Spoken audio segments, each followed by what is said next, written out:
The Chicago Bears have been the main part of the discussion amongst the media since the end of the season, as they held the number 1 overall pick, now traded away to the Carolina Panthers. They were the focus of basically everybody's topics throughout the offseason so far. But now that it's traded, of course, the narrative has switched from the Bears to the Panthers. I'm a Bears fan, through and through. And at times it has become difficult to say that. At least, I'm still here though. I haven't made as much Bears content as I've wished over the last year. I wish I would have made more. I was hoping to do like a 4x4 breakdown every 4 weeks, break it down, stuff like that.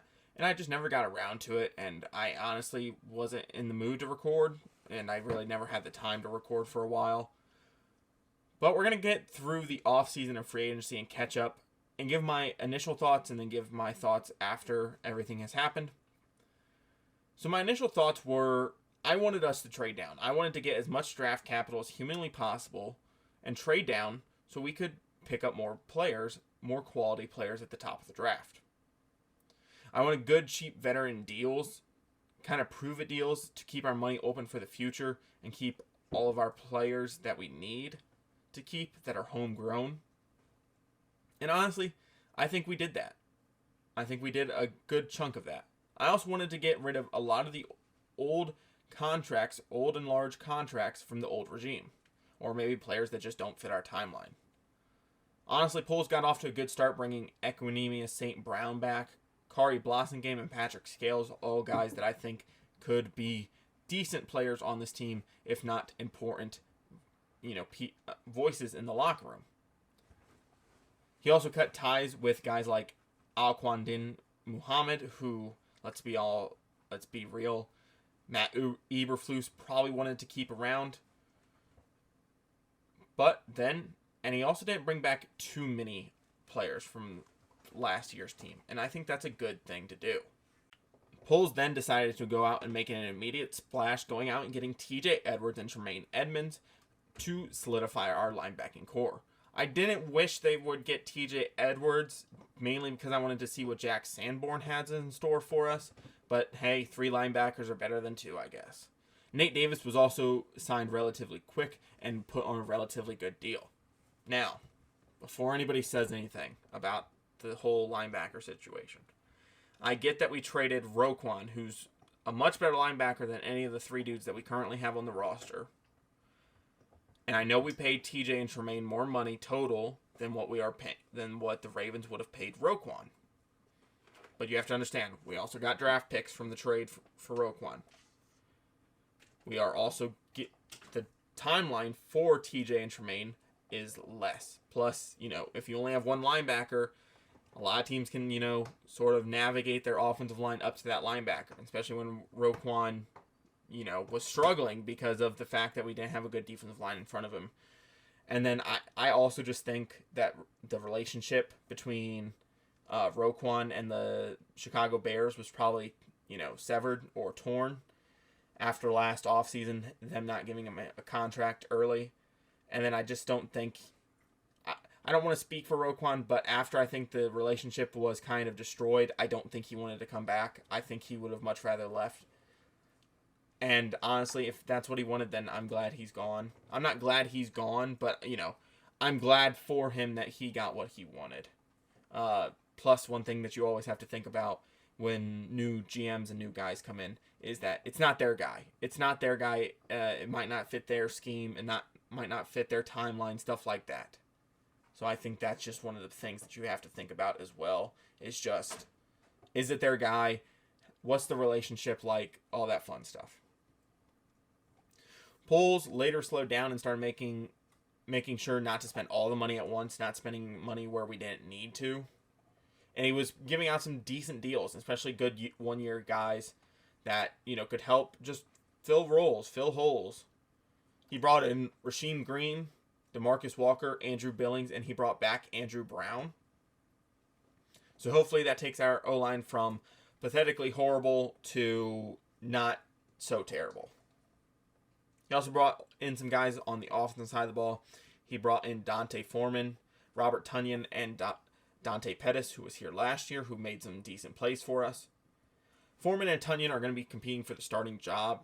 I don't think that Eberflus and Poles like Herbert and Kmets as much as they lead on.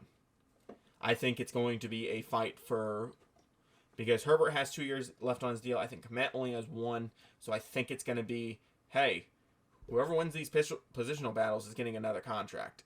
If they don't, find somebody in the draft or, find somebody else in free agency that they like even more. So I think it's going to be a fight between the tight ends and the running backs, I think. As well as there's going to be a fight over Chase Claypool versus Darnell Mooney, who's going to prove that they deserve a second contract. They're also coming off contract, as well as Jaylon Johnson. There's a lot of guys coming off contract that I personally would keep around, but I understand you can't keep everybody. But then the thing, DJ Moore, the trade. Everybody wants to talk about DJ Moore. Is he a number 1? Is he good? Is he, this high in this rank of wide receivers, stuff like that? One thing that I always like to look at is who was the QB throwing him the ball. Because if he was putting up these stats with like Patrick Mahomes throwing him the ball, there would be some sort of issue. But he had PJ Walker. He had Baker Mayfield. He had Sam Darnold. He had, all these different guys throwing him the football. He had Cam Newton. He had, it wasn't Taylor Heineke at one point, was it? I don't think so. He had all these different quarterbacks throwing him the ball, so we can't blame him for a lot of the shortfallings that he had. But this does do something for Fields. It does say, hey, we got you 3 decent wide receivers. You need to show us that you can throw the ball. We did end up bringing in PJ Walker as a backup quarterback, and honestly, if the line isn't as fixed as we're hoping, we may see him, unfortunately. I do think he's a good backup, and I don't mean to disrespect PJ Walker. It's not that I think you're bad. It's that if we see you, that means Fields is hurt. If we see you, that means something went wrong, and the season's probably not going to according to plan. But, hey, I like you, PJ Walker. I really do. I signed you in my franchise. I'm pretty sure you're still in no, I actually ended up cutting you because you were like a 60 overall, and there was like a 62 that I liked. Honestly, the team turned out better than I expected. But not as good as I would have hoped, but better than expected. I don't know if Poles is waiting for D-line next year. I don't know if there's certain players coming off contracts next year. But I would have attacked a little heavier there, especially since that was probably our second worst unit, just in terms of pure name and talent there, which is unfortunate. But hopefully he goes a little bit heavier. The biggest thing for me is with Minnesota and Green Bay kind of tearing down their rosters this year, I wish we would have done more, tried to press heavy on getting something done this year and create a tradition. Detroit will be a problem, though. I will fully admit that they look like a good team, so that kind of scares me. And then it also starts the clock for some of these guys. Now, you may say, start the clock? What do you mean by start the clock? Start the clock, I mean, most teams are given, most players and, GMs and coaches are given like a clock, kind of. Just depending on how bad things went, certain, situations that they're put in. But I think the clock starts this year with Fields, Eberflus, and Jaylon Johnson. This really is going to put us in a situation where it's like, are these guys the future? Or do we need to start looking at different things? Eberflus, I think you're going to have the talent this year. There's no reason to lose a shit ton of games. I think we shouldn't lose more than 10 games this year. More than 10 games lost this year is a disappointment. Fields, I think you have to throw for at least 3,500 yards. Jaylon Johnson, you have to be on the field. I understand there's been some injury stuff, but I think if he doesn't sit on the field this year, I think that's it for him. Like I said, I'm not amazed, but we did better than expected. Still not high hopes, just waiting for the draft. The draft will tell us a lot. I'm not going to overreact yet. A lot of work still has to be done, but I will still hope for the best. If you guys enjoy this content or any other content here on my channel, I'd appreciate you guys sticking around, subscribing. I'm doing a ton of draft content. We're going to be doing all types of stuff. If you need a roster for Madden, I'm doing those. If you need rosters for 2K, I do those. I'm going to be doing more and more content as hopefully I have a little bit more free time and the will to do this stuff a little bit more. If you guys want to have a discussion about the Bear stuff, I would be happy to jump into a call with people, or I'd be happy just to talk with people. I want to talk. I like talking sports. All throughout high school, I talk sports all the goddamn time.